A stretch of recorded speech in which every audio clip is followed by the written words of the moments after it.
Halo masyarakat madani yang terhormat. Sumber daya manusia atau SDM merupakan elemen paling penting dalam perkembangan ekonomi dan kesejahteraan suatu negara.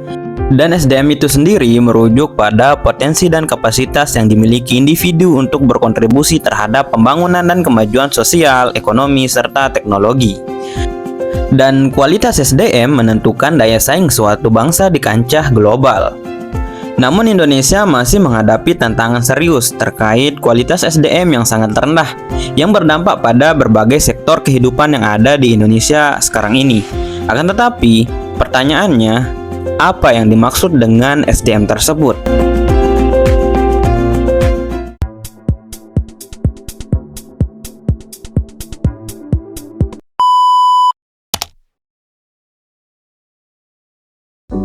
Jadi, sumber daya manusia atau SDM adalah sesuatu hal yang mengacu pada kumpulan individu yang berkontribusi melalui tenaga kerja, pengetahuan, keterampilan, serta sikap dalam mencapai tujuan organisasi atau negara.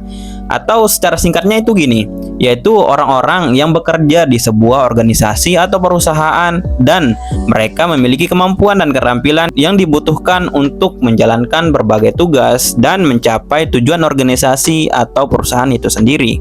Dan kemampuan SDM berkualitas tinggi biasanya diukur dari beberapa indikator seperti pendidikan, keterampilan, produktivitas, dan kemampuan adaptasi terhadap perubahan teknologi.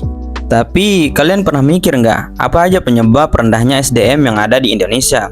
Jadi ada beberapa penyebab utama rendahnya kualitas SDM yang ada di Indonesia. Yang pertama itu akses terbatas ke pendidikan yang berkualitas. Meskipun angka partisipasi pendidikan di Indonesia itu terus meningkat, kualitas pendidikan masih menjadi isu yang serius. Contohnya banyak sekolah di daerah terpencil kekurangan fasilitas, tenaga pengajar yang kompeten, dan akses pendidikan terhadap teknologi yang modern. Hal ini berdampak pada rendahnya literasi dan keterampilan dasar, terutama di bidang sains, teknologi, dan bahasa asing. Jadi ya wajar gitu kalau siswa yang ada di daerah terpencil itu tertinggal dalam hal pengetahuan dan mencari informasi, karena mereka sangat kesusahan untuk mendapatkan hal tersebut. Yang kedua adalah kesenjangan ekonomi dan geografis. Kesenjangan ekonomi antara daerah perkotaan dan pedesaan menghambat distribusi sumber daya pendidikan yang merata. Banyak daerah terpencil yang sulit dijangkau sehingga masyarakat di sana tidak mendapatkan pendidikan dan pelatihan yang memadai. Dan begitu pun sebaliknya, daerah perkotaan mendapatkan segala sesuatu secara cepat dan instan karena didukung oleh literasi dan keterampilan dasar, terutama dalam bidang teknologi. Jadi memungkinkan orang-orang yang ada di daerah perkotaan mendapatkan informasi dan mengakses segala sesuatu dengan sangat mudah. Dan yang ketiga adalah kualitas pelatihan kerja yang terbatas.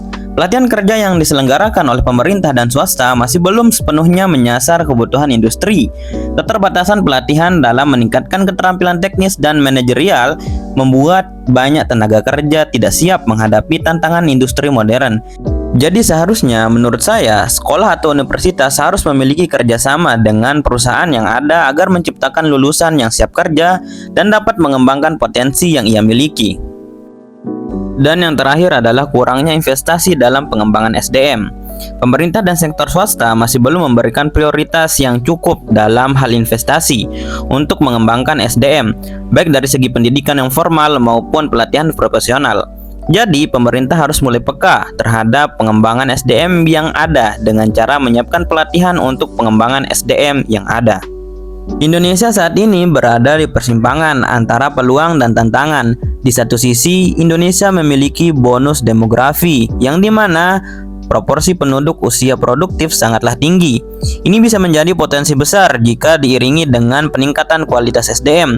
Namun, berdasarkan Human Development Index atau HDI yang dirilis oleh United Nations Development Program atau UNDP, Indonesia berada di peringkat 114 dari 189 negara pada tahun 2022. Angka ini menunjukkan bahwa Indonesia masih tertinggal dalam beberapa aspek penting seperti pendidikan, kesehatan, dan standar hidup.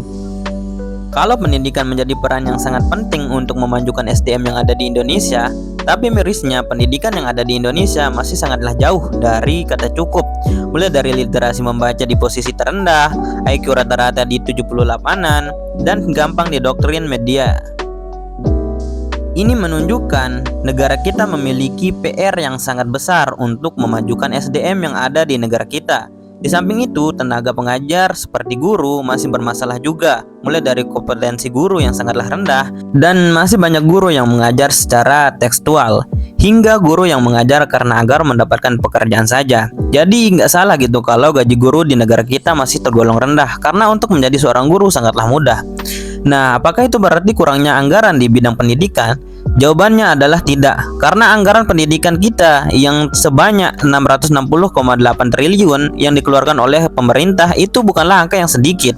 Bahkan, ini tuh udah sampai 20% dari APBN yang kita punya. Tapi yang membuat ini terhambat itu karena maraknya kasus korupsi, terutama di sektor pendidikan.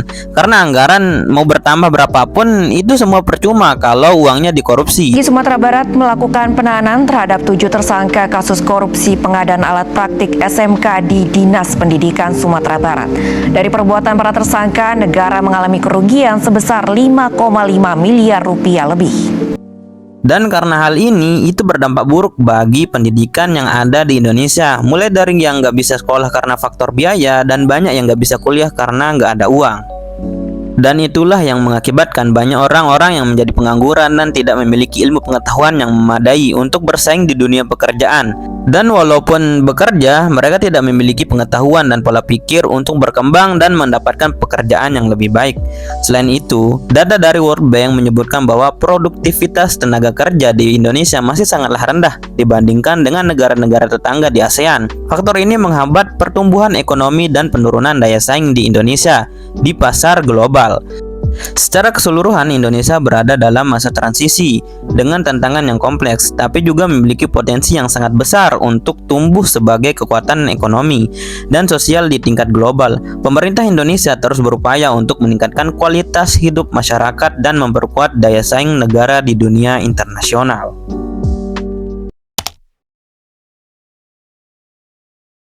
Kualitas SDM yang rendah masih menjadi tantangan besar bagi Indonesia. Meskipun ada beberapa faktor yang menyebabkan hal ini, seperti keterbatasan pendidikan, kesenjangan ekonomi, dan kurangnya pelatihan, upaya untuk meningkatkan SDM harus terus dilakukan.